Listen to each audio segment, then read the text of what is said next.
Hi, I'm Chad, and this is Diet Jesus. It's like deja vu. Cold water is refreshing and hot water is soothing. I don't have a lot of nice things to say about lukewarm water.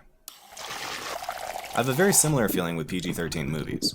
I don't believe this. The rapidly increasing rate of PG-13 movies can be explained to an extent by their theoretical ability to return a higher investment. Why tell kids that they can't see your superhero movie? And why tell adults to see something else and leave this one for the kids? Butter.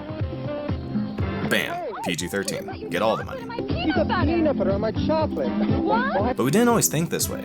Back in '88, MGM made RoboCop, the animated series.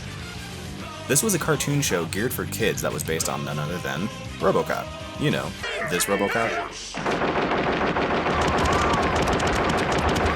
And this kind of thing wasn't a crazy phenomenon either.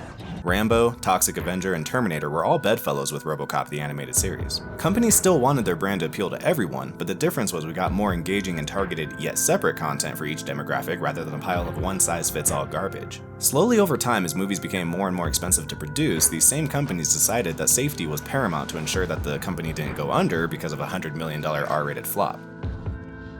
The problem with this is now, rather than targeted content directly for kids or adults, we're constantly fed movies that feel inappropriate for both. The Star Wars prequels will have sections of exposition explaining trade agreements and embargoes, and then have Jar Jar Binks doing slapstick humor for children. The entire movie, the kids and the adults have to take turns paying attention to scenes that are curated for them, leaving a middling experience for both. But they're using different properties. Now we just make one thing so broad that parents will want to see Detective Pikachu, and it's also made for the kids as well.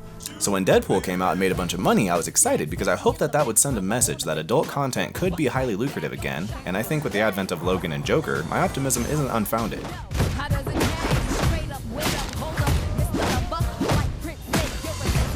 Another thing to keep in mind is that Generation X and Millennials grew up with properties like Star Wars and X-Men, and are all adults, so it makes perfect sense for those properties to age up to our levels as well. Plus, the value in an R-rated Star Wars isn't necessarily more blood, boobs, and B-words, but more nuanced and adult stories.